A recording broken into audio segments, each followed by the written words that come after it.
ہم سب کے حاضر اپنی بارگاہ میں قبول عطا فرمائے. اللہ تبارک و تعالیٰ جن اللہ کے بندوں نے ذکر خیر کا انتظام کیا، اللہ تبارک و تعالیٰ اس ذکر خیر کی برکت سے ان کی دنیا اور آخرت کے اندر کامیابی عطا فرمائے.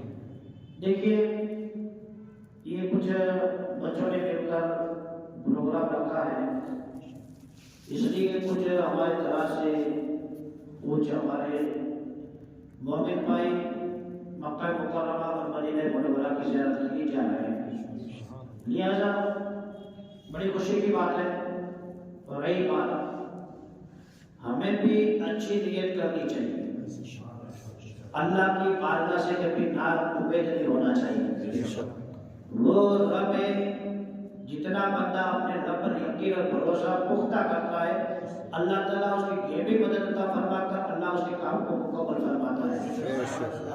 ہمیں یہ نہ سمجھے کہ ہمارے پاس پیسے نہیں ہے، بنا حق سے اتنا دور سفر کر کے مکہ شریف اور مدینہ شریف کی زیارت کر سکے.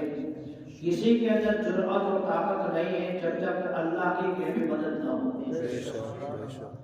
ورنہ انسان تو مسجد کی گلیوں سے نکلتا ہے، گاؤں کی مسجد میں بھی قدم نہیں رکھ سکتا، تو پھر وہ مکہ شریف اور مدینہ شریف کی مقدس زمین پہ کیسے قدم رکھ سکتا ہے؟ امید رکھنی چاہیے اللہ تبارک و تعالیٰ کی غیبی مدد شامل حال ہوتی ہے. ہمارے حال کیا ہے کہ ہم دعا کرتے ہیں لیکن وہ زبان والی، دل والی نہیں. اور جب بندہ اگر دل سے دعا کرنا شروع کر دے نا تو زیادہ وقت نہیں نکلتا، اللہ تعالیٰ اپنے بندے کی جائز برادر کو اپنی بارگاہ میں قبول فرماتا ہے. لیکن وہ چاہیے دل والی دعا، زبان والی اور ہونٹوں والی نہیں. ہم روزانہ فجر نماز کے بعد کہتے ہیں یا اللہ دکھا دے وہ میٹھا پیارا میٹھا مدینہ جہاں پر دن رات مولا تیری رحمت سی رحمت برستی ہے. دکھا دے کہتے روزانہ، دماغ ہمارا بازاروں میں بھٹکتا ہے، ہمیں بار بھاگنے کی جلدی ہوتی ہے، کب دعا پوری اور کب بھاگ جائے. تو جب بھی کچھ دعا کے الفاظ ہو تو اس پہ ہمیں غور کرنا چاہیے اور اس پہ ہونٹوں سے نہیں بلکہ دل سے آمین کہنا چاہیے. اللہ تبارک و تعالیٰ جلد سے جلد اس دعا کو اپنی بارگاہ میں قبول فرماتا ہے. دیکھیے اللہ تعالیٰ ہر ایک مومن کی جائز دعا کو اپنی بارگاہ میں قبول فرماتا ہے. کچھ دعائیں ایسی ہوتی ہیں جو جلد قبول ہو جاتی ہیں اور کچھ دعائیں ایسی ہیں تاخیر سے قبول ہوتی ہیں. کچھ دعائیں قبول ہوتی ہیں اس کا اجر اللہ تبارک و تعالیٰ میدان محشر میں عطا فرمائے. ہوتی سب کی قبول ہے.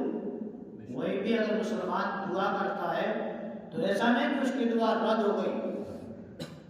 ہر ایک کی دعا اللہ تبارک و تعالیٰ اپنے بارگاہ میں قبول فرماتا ہے. کچھ دعا کا اجر بدلا اللہ تعالیٰ دنیا میں عطا کر دیتا ہے، تو کچھ دعا ایسی جو جس کا بدلہ اللہ تبارک و تعالیٰ میدان محشر میں عطا فرمائے. لیکن کسی مومن کی دعا اللہ تعالیٰ رد نہیں فرماتا ہے. بہرحال ہمیں امید رکھنی چاہیے اور نیت اچھی کرنی چاہیے. اب نیت کی معنی یہ نہیں کہ صرف نیت کریں کہ ہمیں جانا ہے، تو اس کی تیاری بھی تو ہونی چاہیے. اب لوگ کہتے ہیں مولانا صاحب اللہ پاک ہدایت دے تو ہم مسجد میں آئیں. بھائی تم وضو بناؤ اور مسجد کی طرف چلو، اللہ تعالیٰ ہدایت دے دے گا.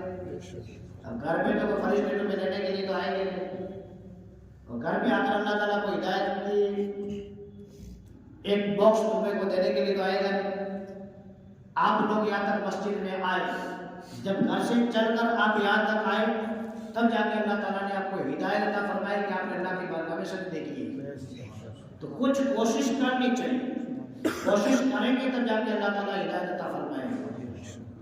تو ہمیں اگر اس مقدس جگہ کی زیارت کی اگر ہم تمنا رکھتے تو ہمیں سب سے پہلے پاسپورٹ بنا کر تیار کرنا چاہیے. پھر رب کی بارگاہ میں عرضی پیش کرے یا اللہ میرے پاس فی الحال تو انتظام نہیں ہے، اگر تیرا بلاوا آ جائے تو انتظام کر دے، تو یا اللہ میں تیری بارگاہ میں حاضر دینے کے لیے تیار ہوں. نیت رکھے پھر دیکھو اللہ تعالیٰ غیبی مدد فرماتا ہے. اور جتنا ہمارا یقین اللہ کی بارگاہ سے مضبوط ہوگا جلد سے جلد اللہ ہماری جائز برادر کو اپنی بارگاہ میں قبول فرمائے گا. وہ زمین ہے جس زمین پر ہمارے نبی صلی اللہ علیہ وسلم اور نبی کی جان نثار صحابہ نے زندگی گزاری، اور اس مقدس زمین پر انہوں نے ان لوگوں کے مقدس قدم پڑے لہذا وہ زمین اتنی بابرکت زمین ہو گئی جس زمین پر ہمارے نبی نے قدم رکھا کہ آج اگر حرم شریف کے اندر جا کر کوئی 2 رکعت سمجھو کہ اگر کوئی ایک نیکی کرتا ہے تو اللہ تبارک و تعالیٰ ایک نیکی کے بدلے میں 1,00,000 نیکی کا ثواب عطا فرماتا ہے۔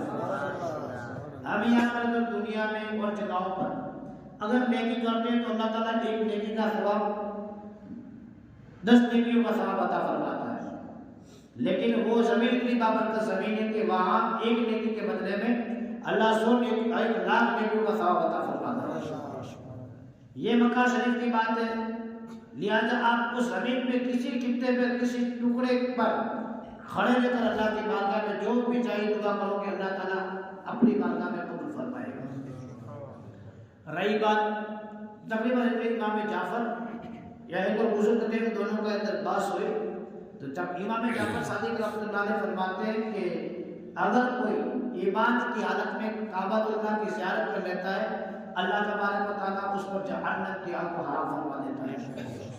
تو وہ بابرکت زمین ہے، واقعی ہر اللہ کی نشانیوں میں سے نشانی جو شہر ہے اس میں بھی اللہ تعالیٰ نے برکت عطا فرمائی ہے۔ مکہ شریف کی باتیں نرالی ہے، مدینہ شریف کی دگنا باتیں نرالی ہے، کیونکہ اللہ تبارک و تعالیٰ نے مکہ شریف کو جو فضیلت عطا فرمائی اس کی دگنا یعنی کہ ڈبل اللہ تعالیٰ نے مدینہ شریف کو عطا فرمائی ہے۔ آپ مسجد نبوی میں جائیں، وہاں جا کر اگر 2 رکعت نماز اگر نفل بھی ادا کرو گے اللہ تعالیٰ آپ کو حج مقبول کا ثواب عطا فرمائے گا۔ آپ جنت کی کیاری میں جا کر نماز پڑھو گے تب بھی اللہ تبارک و تعالیٰ آپ کو جنت کے اندر کھڑے رہ کر نماز پڑھنے کی آپ کو وہ نیکی عطا فرمائے گا۔ اور پھر اگر بات کریں اور مسجد اقصیٰ ہے، وہاں جا کر آپ 2 رکعت نماز پڑھو گے تو اللہ تبارک و تعالیٰ آپ کو مقبول عمرہ کا ثواب عطا فرمائے گا۔ جنگ احد ہے، ایک جگہ کا نام ہے جہاں پر رسول اعظم صلی اللہ علیہ وسلم کے چچا امیر حمزہ شہید ہوئے تھے۔ اگر ان شہداء کرام کے مقدس مزاروں کی اگر زیارت کرو تو ان کے بارے میں آقا کریم صلی اللہ علیہ وسلم نے فرمایا کہ یہ وہ شہید لوگ ہیں جن کے بارگاہ میں لوگ اگر سلام پیش کریں تو قیامت کے دن یہ شہداء ان لوگوں کی ایمان کی گواہی دیں گے۔ تو واقعی ہر زمین اور ہر شے برکت والی ہے۔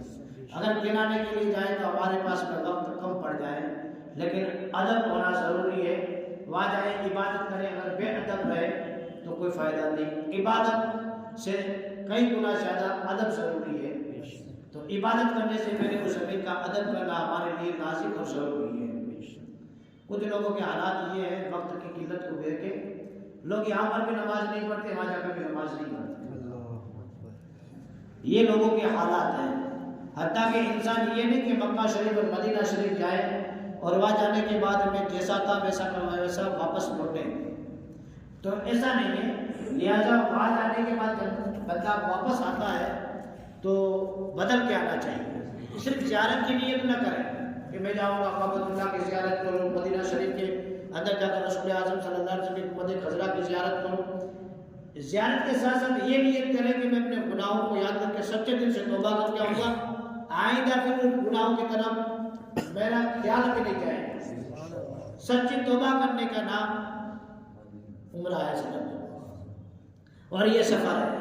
اگر وہاں جا کر بھی اگر توبہ کر کے نہ ہو تو پھر یہ سفر ہمارے لیے بیکار ہے۔ گئے تھے گھوم کر واپس آئے، جیسے احمد آباد گئے تھے گھوم کر واپس آئے۔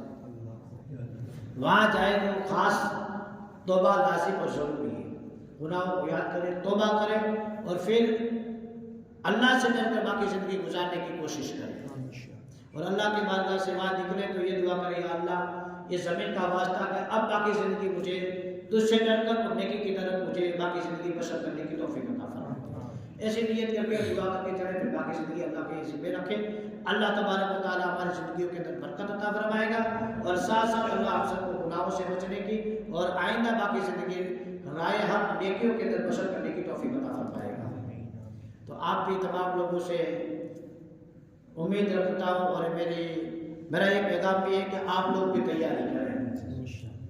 بلاوا آ جاتا ہے، جیب میں نہیں ہوتا ہے، پھر بھی انسان وہاں پر پہنچ جاتا ہے، اور وہاں جانے کے بعد جس کا سفر قبول ہوتا ہے تو اللہ تعالیٰ اس کو پھر نیک بنا دیتا ہے۔ بڑی سعادت کی اور بڑی خوشخبری کی بات یہ ہے، ہمارے اس مجلس کے اندر ایک بھائی نہیں ہے، کیونکہ کسی کے منہ پہ تعریف کرے تو یہ اچھی بات نہیں ہے۔ ہمارے شہر کے اندر سے جو بابو شاہ نماز پڑھنے کے لیے آتے ہیں، آپ اچھی طریقے سے جانتے ہیں کہ جب عمرہ کرنے کے لیے ان سے میرے کیا حالت تھی۔ بابو شاہ جو نماز پڑھنے کے لیے آتے ہیں، چلنے میں بھی تکلیف ہے۔ آپ دیکھیں عمرہ کے پھر کی کیا حالت ہے، اچھی طریقے سے جانتے ہیں کہ ایک بڑا گناہ کے اندر وہ ڈوبے ہوئے تھے۔ وہ صبح شراب کی جگہ پہ ملتے تھے، جب بندہ وہاں جا کر آیا تو توبہ کر کے آیا۔ توبہ بھی کیسی کی کہ اللہ تعالیٰ نے ان کا سفر کو اپنی بارگاہ میں قبول فرمایا۔ قبول کیسا فرمایا؟ یہ قبول کی نشانی کہ اللہ تعالیٰ نے اس کو ایسی ہدایت دی کہ 5 وقت ہماری مسجد کے اندر نماز کے لیے حاضری دیتا ہے۔ ورنہ ہم چاہتے تھے اس کے حال کیا تھا، کوئی یہ کہنے والا نہیں تھا کہ یہ بدل سکے۔ وہاں سے آیا تو بدل گیا۔ نماز 5 وقت، حتیٰ کہ اس کے چلنے میں بھی تکلیف ہے، اس بندے کے رکوع اور سجدے کرنے میں بھی اس کو تکلیف ہے، لیکن پھر بھی وہ فجر کی نماز کے اندر بھی ہم کو نظر آتا ہے۔ یہ اس کے عمرہ کی قبولیت کی نشانی ہے۔ بدل کر آئے تو سمجھ لو کہ اللہ نے اس کا سفر قبول کیا، بدل کر نہ آئے تو سمجھ لو کہ اللہ تعالیٰ نے اس کا سفر اس کا منہ پہ مار ڈالا۔ کئی مطلب آپ نے سماعت کیا ہوگا کہ آقا کریم صلی اللہ علیہ وسلم نے فرمایا قیامت کے دن ایسے لوگ آئیں گے ان کے پاس میں بڑے بڑے پہاڑوں کے پانی یعنی کہ برابر نیکیاں ہوں گی، اور اللہ تعالیٰ ان کے منہ پہ مار ڈالے گا۔ اور یہ دیکھو آج حاجی لوگ حج پڑھنے کے بعد میں نماز کی طرف مسجد میں نہیں آئیں گے، حج پڑھنے کے بعد میں اپنی زبان سے گالیاں دیں گے، حج کرنے کے بعد میں بھی چہرے سے گالی بنواتے نظر آتے ہیں، حج کرنے کے بعد میں بھی ناحق لوگوں کا حق مارتے ہوئے نظر آتے ہیں۔